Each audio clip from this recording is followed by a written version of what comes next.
درود با آنهایی که این لحظه ها با ما پیوستند. من شعله گلخوجه برنامه خبری روز دوشنبه 17 اکتبر را از استودیو رادیو زودی از شهر پراگ معرفی میکنم. امروز در برنامه نورسی که در خودکشی ینگا و مرگ جیانهایش نقش داشت محکوم شد.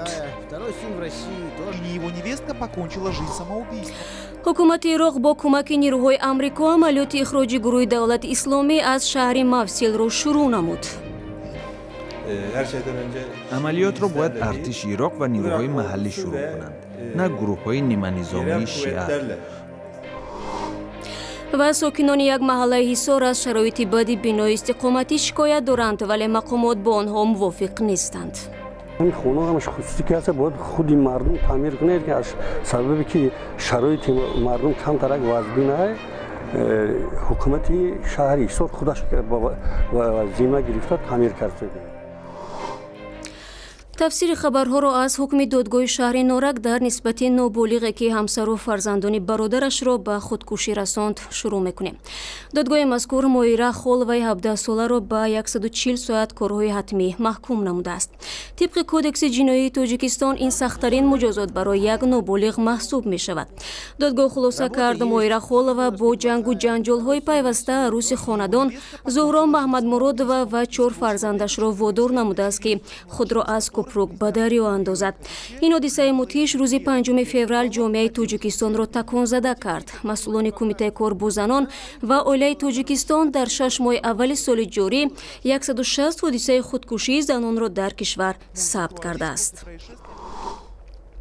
وزیر کارهای خارجی تاجیکستان به ازبکستان سفر کرد. سیروجدین اسلف به شهر توشکند برای شرکت در نشست نوبتی شورای وزیران امور خارجی کشورهای عضو سازمان همکاری‌های اسلامی رفت.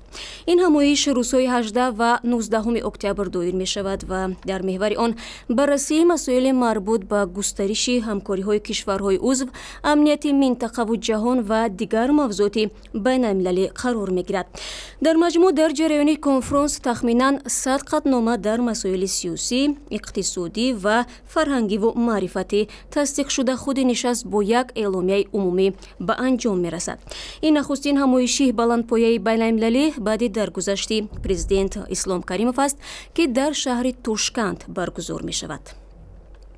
ضمناً بعد از مرگ اسلام کریموف ظاهراً مناسبت ازبکستان با قرقیزستان به مرحله نو وارد می‌گردد. در اول همین ماه مقامات ازبکستان هیئت رسمی قرقیزستان را به مهمانی دعوت کرده بود.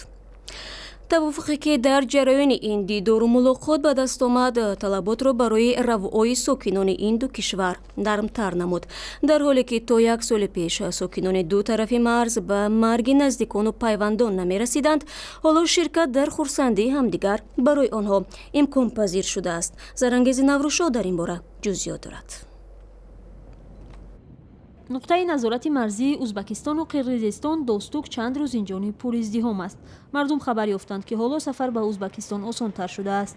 از صبح صادق آنها نوبت می‌پایند تا اینکه با گذشت چندین سال به دیدار پیوندانشان برسند. سالهای طولانی ساکنان دو کشور نمی‌توانستند به آسانی همدیگر را ببینند. آنها مجبور می‌شدند خبرنامه مرگ بنویسند تا اینکه اجازه گذشتن از مرز را پیدا کنند. حالا آسان‌تر شده است. ما نه در مرگ و نه در خرسندی رفتن نمی توانستیم. حالا اجازت رفت و آمد را پیدا کردیم.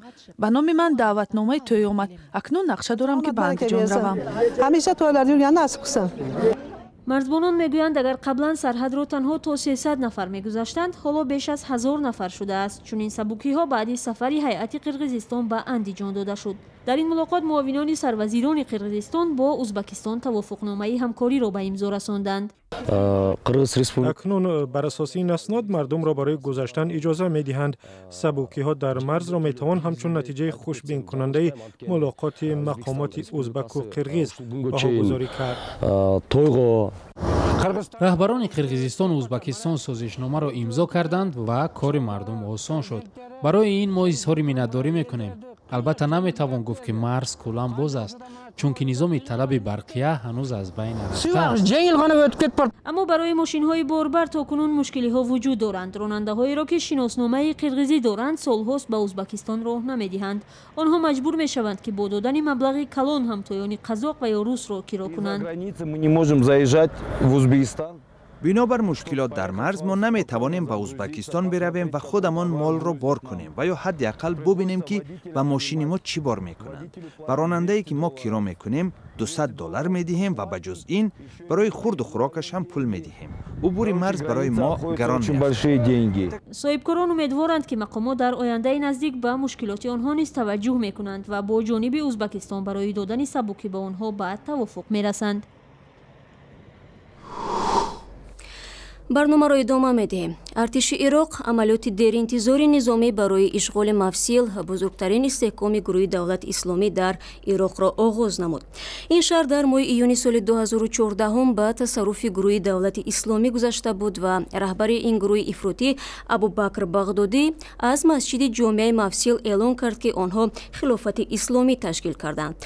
اما سازمان ملل متحد از امنیت اهالی آسایشته مفصل نگران بوده است.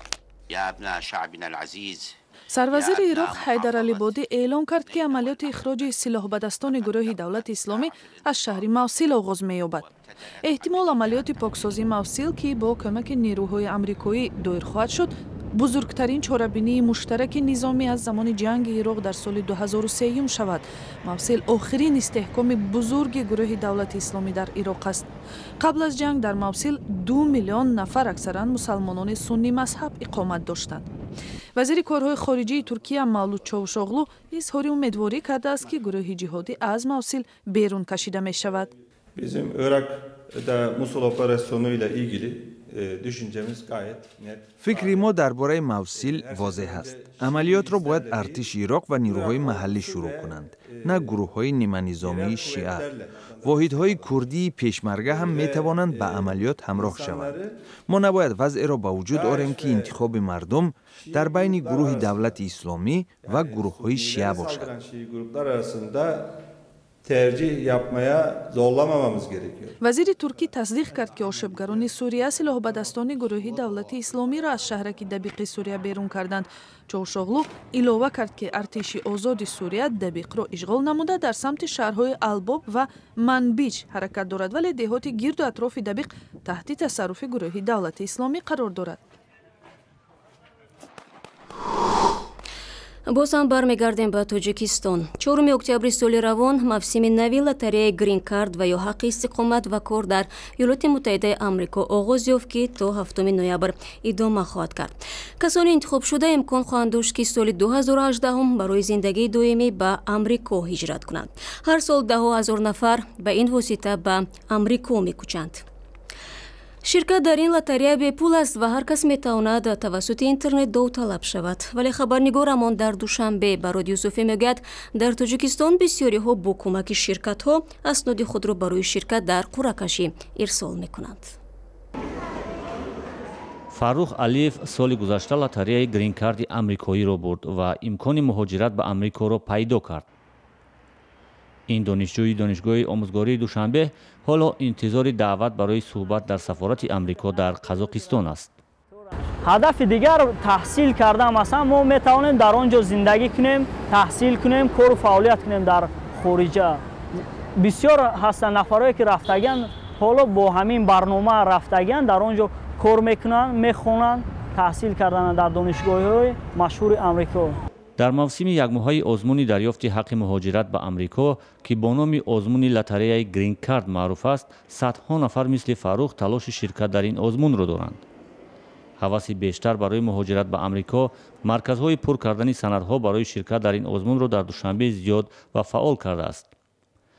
در کوچه و خیابان و اینترنت لوحه‌های تبلیغاتی مرکزها زیاد شده است. قیمت پر کردن سندها و گرفتن عکس برای یک نفر از 25 تا 30 سومانی و برای خانوادگی 50 سومانی ارزش دارد. میره کار میکنه، میبینیم با میبینیم جهان دیده میشه. تنها با یک مرکز کمک برای شرکت در لاتاری گرین کارت در یک روز نزدیک 100 نفر مراجعت میکنند. сину соли довталабони муҳоҷират ба амрико мухталиф аст. имсол бештар хонаводаҳо майли рафтан аз тоҷикистонро доштаанд. умед ба зиндагии беҳтар ва сахт шудани зиндагӣ дар кишвар теъдоди довталабони муҳоҷират ба амрикоро зиёд кардааст. сини сол хеле вай калонсолам ҳастанд, бисёртар студентҳо муроҷиат мекунанд. Баъд хай одамо фаҳмидаистанд то што чи ягон маҳалла да ягон кас мегузарад, яъне ки хеш таборош мебиён, ҳамсоёш мебиён. аввал ба чӣ фаҳмидаистанд ки ҳамин гузашта амрико рафтаистанд. соли гузашта 37 нафар муроҷиаткунандагони як марказ лотареяи муҳоҷират ба амрикоро бурдаанд. ҳар сол аз тоҷикистон ҳудуди 700 нафар лотареяи муроҷиат ва иқомат дар амрикоро ба даст меоранд, аммо на ҳама ба орзуҳояшон мерасиданд. ё пули кофӣ барои муҳоҷират намеёфтанд, ё дархосташон рад мешудааст. барод юсуфӣ, озодӣ, душанбе. дар маркази ноҳияи Исор 20 километри ғарби шаҳри Душанбе ки тамоми як соли ахир чандин иншооти бузург аз ҷумла чойхонаи харбузашакле бо харчи ангуфт сохта ба истифода дода шуд, садҳо хонавода ба сар мебаранд ки оддитарин шароити зиндагиро надоранд. сокинони маҳаллаи Гагарини Исор ки дар бинои дуошёна ба сар мебаранд, ҳар рӯз барояшон мисли имтиҳон мегузарад. зоҳиран бетаваҷҷӯҳии мақомот низ дар нисбати сокинони ин маҳалла дар он аст ки бинои зисти онҳо таърихи беш аз 50 сола дорад ва шояд тахриб шавад. Тоири Сафар аз рӯзгори пур аз азоби ба ном шаҳринишинҳо нақл мекунад. خانه‌های تنگ و تاریک، یک حمام و یک حاجتخانه عمومی و آن هم بیرون از بنا که برای تمام ساکنان همین محل پیش بینی شده است.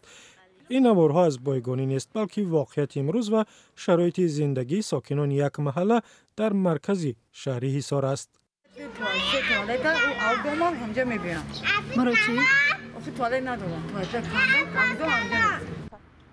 ساکنان محله گگرین که طبق و کاسب و لباسهایشان را اساساً در کوچه میشویند، میگویند آبی کافی هم ندارند و این زندگی دشوارشان را دشوارتر کرده است.